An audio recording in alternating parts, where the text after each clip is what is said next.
This is your host, Jane Hales, and welcome to today's episode of Team Talks, a podcast all about driving transformative growth through innovative and everyday automation solutions. Let's dive in and start to tame your tech today. In this episode, Nonie shares her journey through leadership, growth, and purpose-driven business. Whether you're just starting or scaling up, her insights offer clarity, motivation, and real-world value for every entrepreneur. Nonie, thank you so much for joining us on Team Talks today. I'm really excited to have you on board because I know that you are an expert from two perspectives, both being a female entrepreneur yourself and working with female entrepreneurs. And you've recently completed a report with a lot of shocking statistics, shall we say, that's going to be fantastic to get into. So brilliant. Would you like to sort of tell us a little bit as to what the report is about and why you wanted to do the report in the first place? Absolutely. Well, thank you very much for having me, Jane. It's a pleasure to be here. The report is called The True Cost of Female Entrepreneurship. And it came about because I work with female founders primarily, and I apply executive coaching and positive psychology to help them really create the life and the business that is most energizing and fulfilling, gives them their best life and their best work, really. And the reason that this report came about was I met another lady with a very similar background, and we were both fascinated about how we could apply positive psychology to entrepreneurship more broadly. So we both had entrepreneurship backgrounds, we both have positive psychology backgrounds, and we were both looking to support founders and startups more, and in particular female founders. So we did what good entrepreneurs do, and we started doing market research. And we started having really long interviews with female founders and asking them just really broad questions about what their life was like, what their experience of being a female founder was like today. And the interviews were so rich and so distressing, actually, that we thought there's a really big story to be told here that's not being talked about enough. We all know, the amazing Rose Review, the statistics that explain the disadvantage that female entrepreneurs face. But what we don't talk about enough, or I hadn't seen enough spoken about or read about, was what that's really like at a grassroots level for female entrepreneurs. No, absolutely. I think you're absolutely right. The whole, should we say, the dark side of the story, dark side of the brand is often the part that doesn't get the publicity because that's somebody's personal business, isn't it? And I love the fact that you're doing market research. Having done that for decades myself and built a business up around it, it's always great to hear somebody else doing it. And now looking through some of your methodological points, you put some really good maths in there. There's a lot of robustness that's gone into your research. So I commend you on that. Thank you. So yeah, we did the interviews, and off the back of that, we're like, okay, let's do a survey. So then we did a survey, and then we pulled in an amazing data analyst. And what started as, well, let's build a business that supports founders with positive psychology became a project in its own right. And it actually took us a year around our own coaching businesses and consulting and having small children, all the things. It took us a year to work with the data analyst. And we also worked with an AI analyst who looked at the more descriptive kind of free form answers, and to pull it all together into the report that we released a couple of weeks ago, The True Cost of Female Entrepreneurship. Excellent. So when you took it from the qual research, your depth interview, to your quant stuff, what rose to the top that surprised you that you weren't picking up on the qualitative interviews? What sort of percentage-wise was a lot higher than you expected, perhaps, or a lot lower than you expected? I don't know. They were really complimentary in a sense. It was more when, we were spending notionally we'd said it'll be a 20-minute interview. And for some people, we respected that and it was a 20-minute interview. But for some people, they actually really valued the opportunity to talk about their life and what was tricky. And as you say, it's not something that people talk about. And so some of those interviews were a good 45 minutes long. And so we had a lot of information about what life was like for these incredible female entrepreneurs. It was just distressing, in truth, because, as female entrepreneurs ourselves, running businesses, we know what it's like. But to hear so many women back to back talking about how they just needed more money, more support, more time, that they were juggling everything. I had one lady do her interview. She was in the back of the car. She was in her car in a Tesco's car park, and she'd scheduled in our call. She'd looked at her table. She's gone, I could just pop to Tesco's and I could pick up some food for the kids in between this meeting, and she was so frazzled. And she was so close to burnout and so amazing to talk to. She was, but just so resource strapped. So it was more like it was a richer description. It was more emotive. The data was fascinating. And we talked to a really broad range of women with different types of businesses, different needs, people who were earning less than 50K and were bootstrapped and would never look for funding, through to people who were, had got funding into the millions, a really broad range. So the statistics were really interesting and sobering. And the interviews were just very emotionally impactful, really. Indeed, indeed. You mentioned that they wanted more resources, more time, more money. Which were they crying out the most for? Well, it depends how we looked at the data. So we did, when we asked people what their top 3 stressors were, there's so much data, forgive me for looking down at my notes, so I don't want to get it wrong. But 61% said that operational overload, so too much to do, too little time, was their biggest stressor. 48% said cash flow, and 32% said work-life balance. But when we dug more into the data to do with what things were really stressing people out, the people who had the most acute stress were the ones looking for funding. It's a mixture, because we were looking at, their levels of stress, but also what their key stressors were. So that's why we worked with this incredible data analyst, because we looked at everything from a million different directions and had a lot of data. But overall, it's this kind of not enough time, and that comes from not having enough support and not enough money. So they're all really closely interlinked. Indeed, interesting. So you mentioned those looking for funding were almost the most stressed, even though they were, what was going on there, do you think? They potentially were the closest to getting the money, but then they were becoming the most stressed. Any theories there?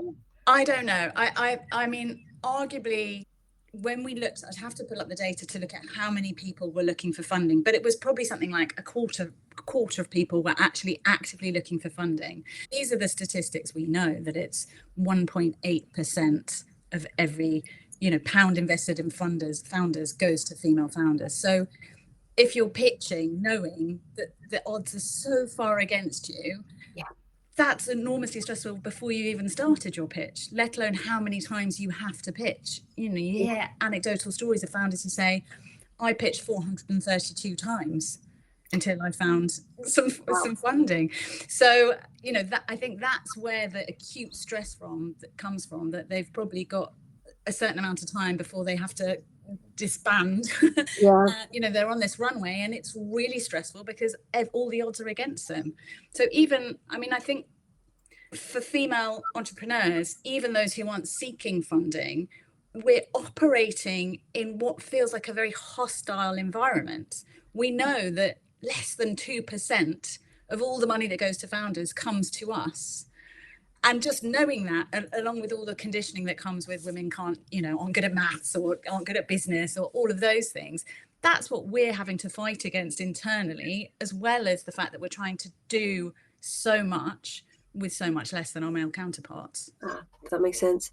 So in terms of some of the anecdotal stories you heard from those that were applying for funding, were they able to give any examples of perhaps questions that maybe they wouldn't have been asked if they were of a different gender, or things that were unnecessarily taking up time which weren't relevant to the pitch? So this whole time resources thing we're talking about, have we noticed that there's a particular pattern? We just spoke to a number of female founders who volunteered themselves for the interviews, and then we had the survey. We don't have that data. I know there is research available that talks about how female founders are asked questions to do with preventing risk.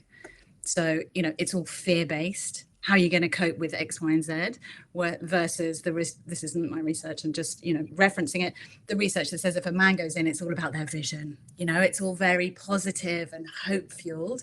With a woman, and what we know that this plays into being a female founder generally, when you are asked fear-based questions, it narrows your capacity to think flexibly and creatively. So this is something from positive psychology. It's the science of what different emotions do to us.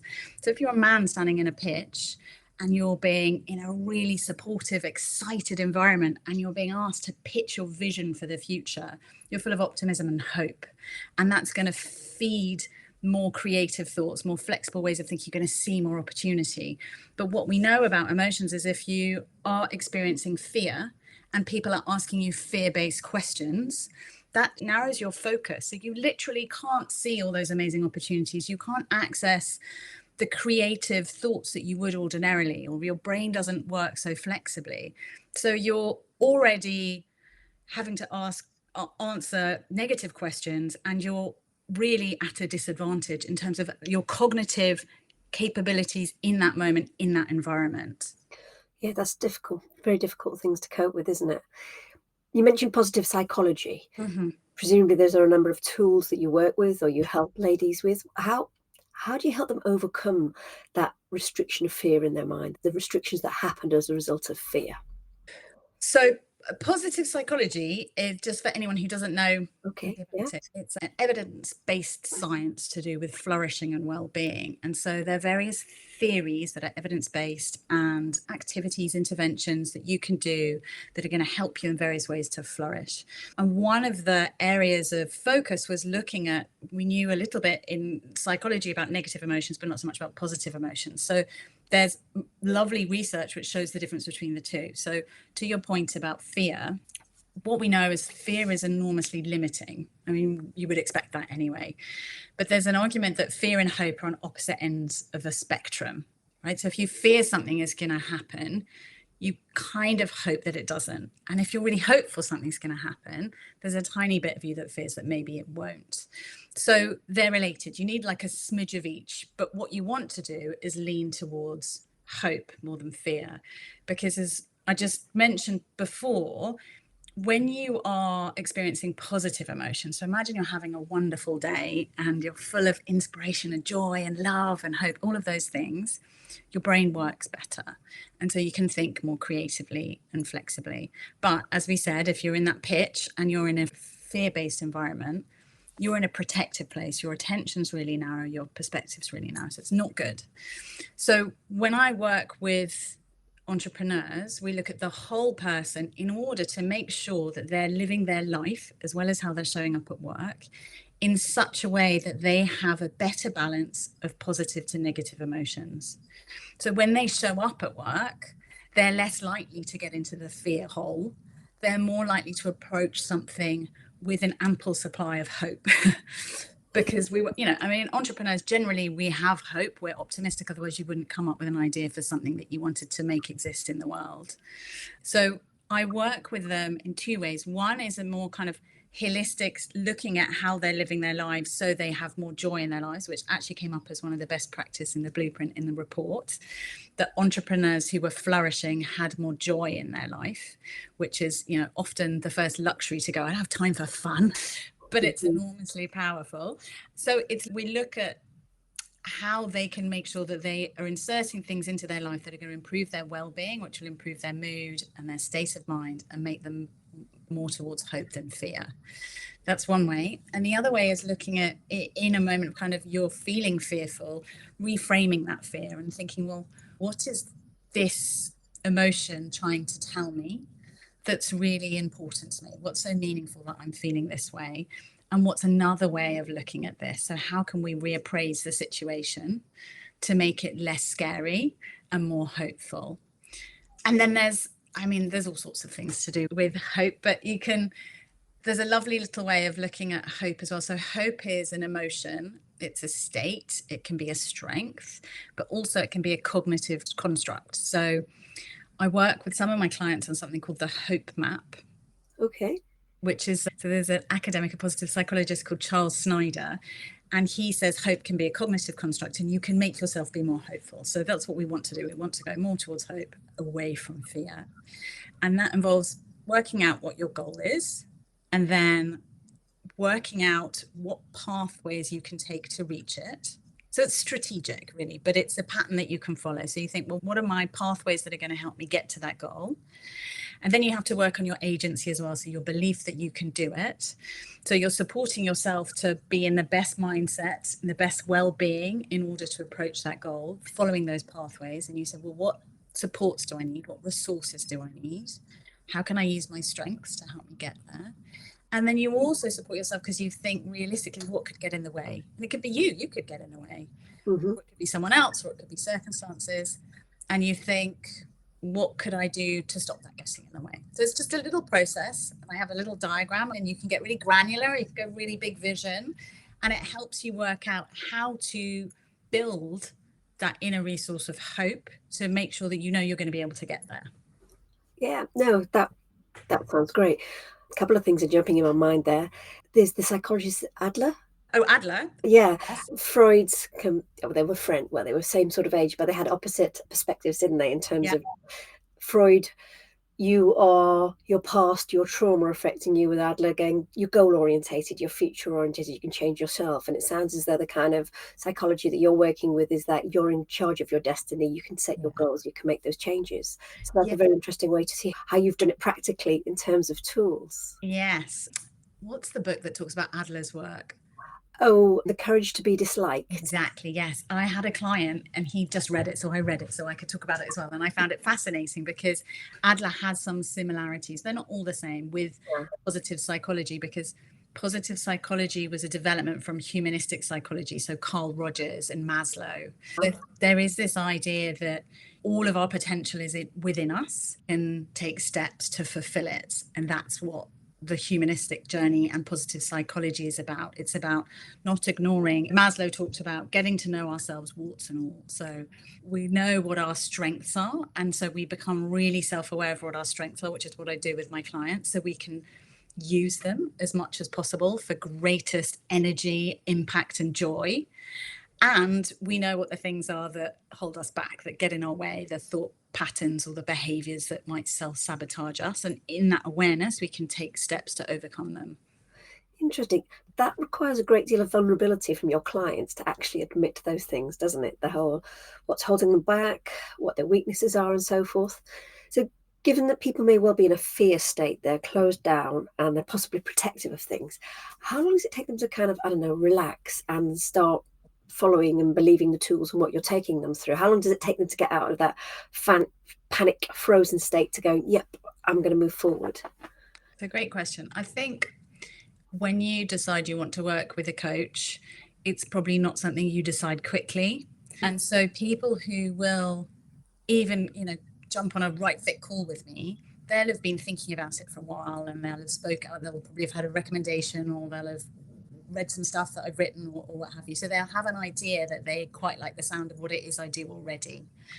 And then we'll talk, and then a really good coaching environment, relationship is much like therapy. So you're creating a really safe space where nothing leaves the room, and it's a space where they feel safe to share whatever it is that's going on for them, that they can work through it, and they're going to get where they want to get at the end of it if they do that work. So I would say that the way I work with people is they quite quickly feel comfortable with me to do that piece of work. Okay, that's excellent. And you've obviously watched a lot of people sort of turn themselves around. What kind of, with a more positive mindset, can you give me some examples of, I don't know, the magnitude of positive increase, how that's impacted them personally, perhaps, where they were compared to where they were after they finished your programs? So I do two things with my clients. I have a one-to-one program which has certain positive psychology interventions along the way, and depending on why the person comes to me, their results will be slightly different, even though we'll go through similar processes. But in essence, it's about them getting to know themselves better and all, and stepping into really value aligned goals. So really understanding what's most meaningful for them. So that kind of clears through all the clutter. They can, know what their North Star is when they make decisions, and also learning their character strengths. So what things they want to double down on, and what things they can kind of ditch or delegate, in order to make sure they make their highest contribution doing the thing they love the most, that means most to them. Mm-hmm. So that works for people who want to step into authentic leadership, which some of my clients, they've got a growing team and they want to make sure that they feel super confident that they're the best leader they can be, and not try and emulate some other sort of leader. They want to be their own sort of leader. And it works really well for that. But it also works for people when they're looking for a bit of clarity. So maybe they don't know what the next bit is of their business, or maybe they've burning out and they've lost their mojo a bit. So it's like a clarification of what it is that's most important for them when they're at their best, what they love doing and what they wanted to do next. So the transformations happen over a long period of time. There was one lady that she said to me towards the end, which was quite sweet. It's not dramatic, but it's nice. She said, my husband asked me what's happened to me, and I didn't tell him, Nonie. I didn't tell him I was doing coaching with you, but it was 4 months, and she'd learned a meditation practice. She'd learned to reframe her thoughts. She was putting more joy in her life. She was doing she discovered through working with me what her kind of well-being and her resilience levers were, because they're unique to all of us. And she was practicing them, and it had changed her to the point where he said, "You've changed.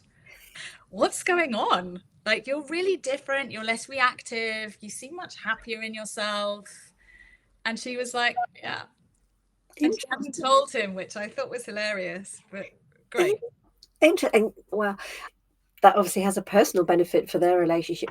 But you mentioned in leadership capacity, you work with people that are looking to find their what next kind of thing. Do you often get involved with more than one person, for example? So whether it's a relationship, whether that's a personal relationships or business relationships, do you deal with more than one person in that situation? No. I'm working at the moment with 2 co-founders, because I was working with one. Yeah. And she said, "I really think that my co-founder would benefit from, would you think about it?" And so we talked about it, and I contracted with them, very clearly that what I talk about with one person doesn't come into the other, and it's all very, very confidential, and it's worked fine. So, but no, I wouldn't, I haven't, there's specialist coaches who work with co-founders or relationships, and I stick to my lane. That makes sense. That makes sense. What you're good at, what you're confident at. After all, you've learned the tools, you've worked out where your strengths are. Absolutely. Exactly. Yeah. Just looking at some of your questions. Sorry. Lower stress. Right. That's okay. No. I'm just hearing up. There's the point about your 6 best practices. So we've talked about join bits and pieces. So shall we sort of go into that? I'll be intrigued to hear. Yeah. Okay. How to interpret events. Are you comfortable with the other points that we've gone into enough? So I think so, as long as they made sense to you. Yeah, they do. I can waffle on in every which direction about all of this stuff.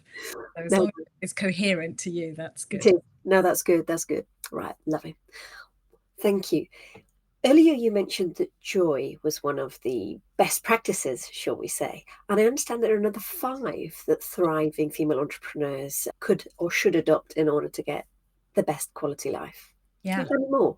Absolutely. So what was interesting when we did this report, The True Cost of Female Entrepreneurship, was the first thing we found was how shocking, and all the data was about how hard it is being a female entrepreneur operating in the environment as it is now. And then, because we worked with this incredible data analyst and he'd cross-referenced everything for us, he was able to pull out some fascinating insights about what was separating those female founders who were flourishing from those who were floundering or burning out or giving up. We managed to work out that there were 5 best practices. So as we mentioned earlier, one of them is making time for joy. So founders who made time for things that brought them joy were more likely to be flourishing. And that aligns with larger research around entrepreneurs generally. We know that entrepreneurship is enormously stressful, massive stress, massive pressure, huge ups and downs.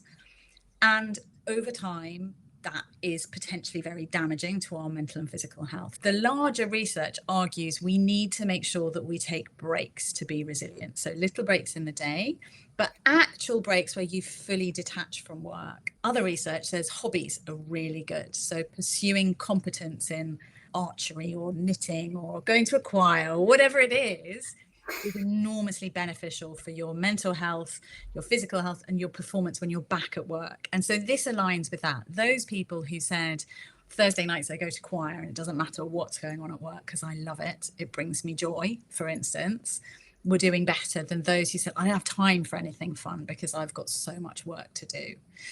So all of these practices actually speak a little bit, the founders who were not listening to our default programming that we just need to work harder, because for most of us, that's our go-to. Like, we can overwork the system. Doesn't matter if it's really hard. If we just work even harder, somehow we'll do well. And actually the opposite is true. Yes, work hard, do brilliant work, but also make time for these other things, because that feeds into better performance and less likelihood of burning out.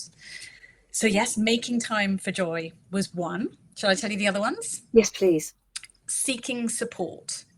So this was very interesting. The highest percentage of people sought support from friends and family, which makes sense. And they were still pretty lonely. So loneliness came out as a really big challenge for female founders. We had, I think it was 66% of female founders were extremely lonely. And so it made sense that although most people would seek support from friends and family, 7 out of 10 of those people still felt really lonely. So it ticks some boxes, but not the kind of I'm a female founder boxes. So what the research showed us was that female founders who sought support from coaches, from mentors and advisors, and from their peers had much better well-being. They were much more likely to be flourishing. So that's Yeah, I important. can imagine from a perspective of a conversation that understands the technicalities of things involved. As you say, you don't want to see your loved one being upset either, do you? So you sometimes might not give the best advice or support. But yeah, no, that makes sense. Be amongst peers that are in business or coaching or mentoring or support networks. Yeah, I've had great support from my networks, and I would highly advise people join those. Yeah. Exactly. So peer support's really important. That coaching environment as well, mentorship, so guidance. And it aligned with, there was some statistics to do with openness. So talking to your point about being vulnerable, the founders who were most open to discussing what was going on for them were the ones who were most likely to flourish, which makes sense because that aligns with they're the ones going to coaches and talking about what's going on for them. They're the ones seeking support from their peers.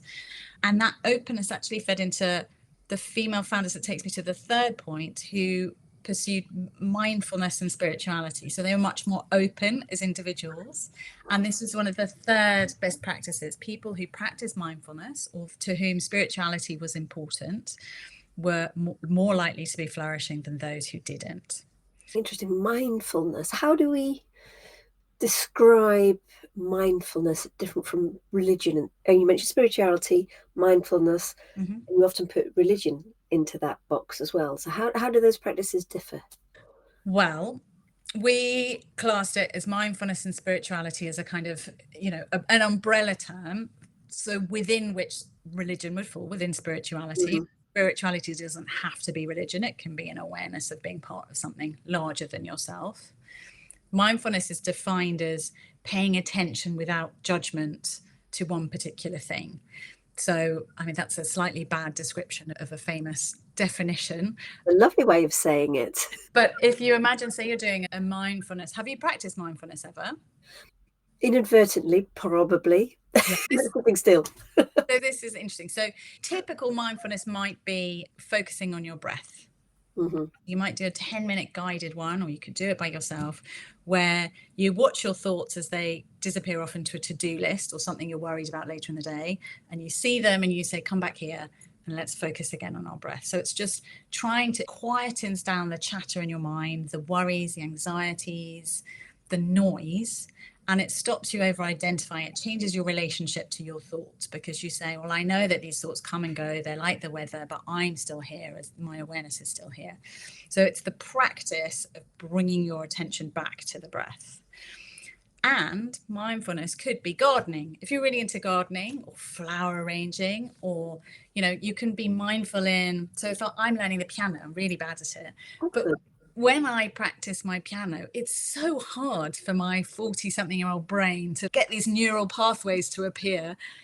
I can't think about anything else. So when you are really focused, but without judgments, I have to be very compassionate to myself while I'm learning the piano. So no judgment, just bring your attention back to something. So that's mindfulness, and that really helps with the negative thought patterns that we all experience, and the self-criticism and the self-doubt, all of those. So practicing mindfulness is one of these best practices, because it really supports your resilience and your mental health and well-being in that way. That makes sense. Right. We have a few more on the list as well, don't we? We do, yes. Excellent. Health and fitness.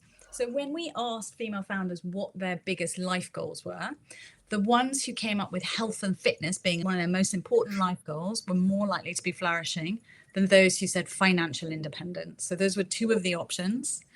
And the people who were focused on, right, I need to get healthy and fit, that's a top priority for me, they were much more likely to be flourishing and performing better as well. Interesting. So do you think that's a matter of they're taking the focus off the goal and the rest of it, it's sort of a positive incidental fact that they've improved things, or that it's just a more positive thing to look for is health and fitness rather than money?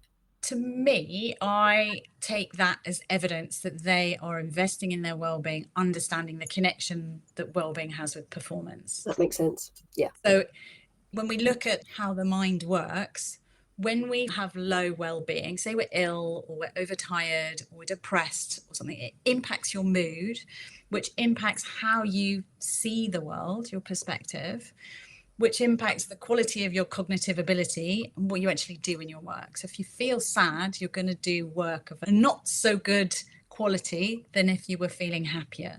So not only is it helping their physical health, but it's helping their mental health, and it has a direct knock-on effect to their performance and their results at work. Lovely. The endorphins and things like that. Yeah. Yeah.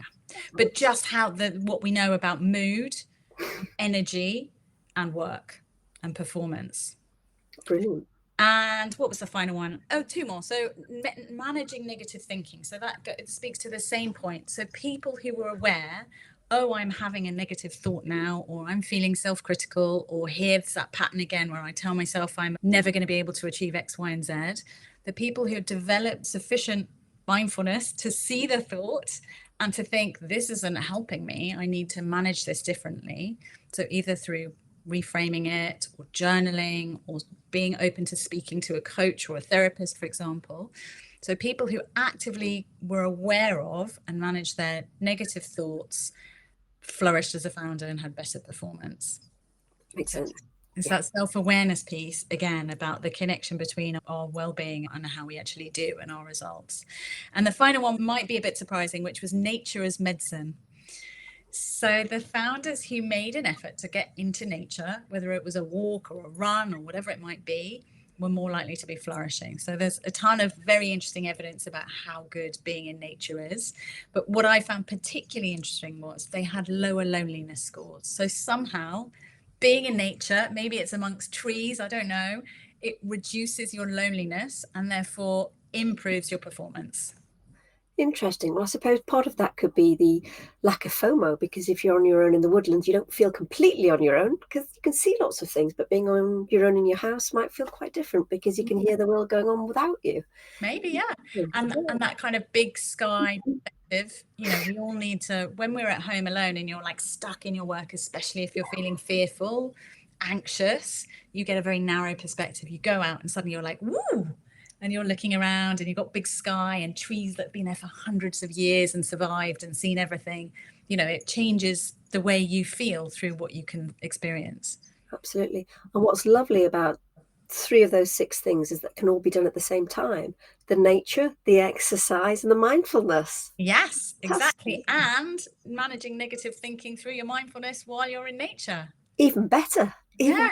And then the joy, it brings you the joy. Exactly. So when I go outside for a run, I'm not really a competitive runner. I'm more of a jogger, but sometimes I stop to take photos of pretty things because that brings me joy. So then you've got exercise, nature, joy, and maybe mindfulness as well.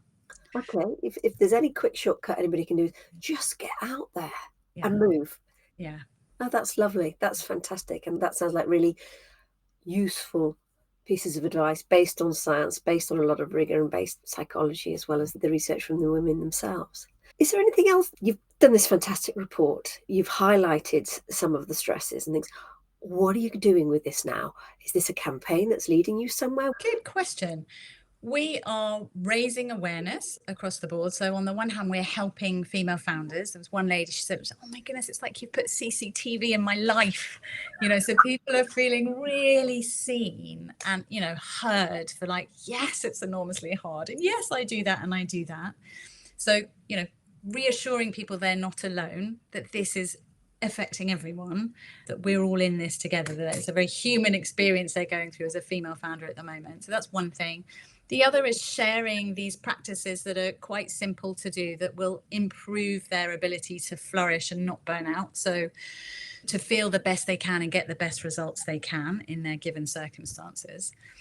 And then really that's in awareness. We're trying to share it with the ecosystem more generally. So the investors, the accelerators, the people who are supposed to support, well, I mean, it applies to all founders, but in particular female founders to flourish. Like, this is how bad it is.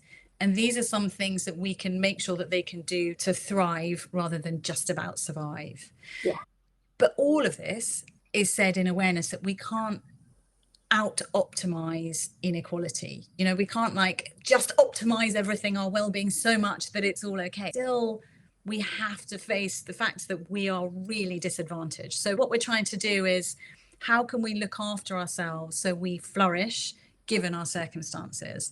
But it raises this massive question that, if you think about the successful female founders, yourself included, just think how you and all these other women how well you could do with the support and the funding that men get. Indeed.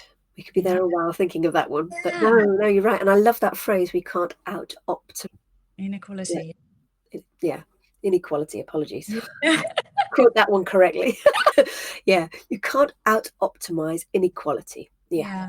And all we can do is do our best. And these things will 100% help, and they will make you do better at work and have a better life along the way. So, life satisfaction, enjoying the journey, all of that stuff's really important and feeds into doing well.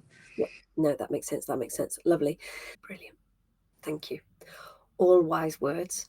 I'm very grateful to have you on our podcast today. Thank you. If people want to get in touch with you, where can they find you? Where should they reach out to you? So noniewhite.com is my website. So that's NONIE and then white.com. And I forgot to mention, actually, the other thing we're doing off the back of this report is we're looking at providing services that speak to the learning. So one of the things that I'm doing is I've put together a mastermind group for female founders that combines the really powerful peer mentorship support with positive psychology and the best practice principles. So helping people with accountability and that group support and a kind of tight container of setting goals to really develop these skills of how to have optimum well-being and optimum performance, so to do their best at work and grow their business through the support of each other. So that's one thing. And Yvonne is providing services for startups and accelerators and investors as well. I forgot to mention that. So that's under positiveentreprenurship.co. That's where we've got our report, and that's where you can download the report, and that's where you can find out about our offerings off the back of the report as well. Lovely. So positiveentreprenurship.co is the umbrella vehicle, and from that you can contact yourself and your business partner. Everyone who co-authored the report with me. Fantastic. Thank you. Well, I think you're doing great work.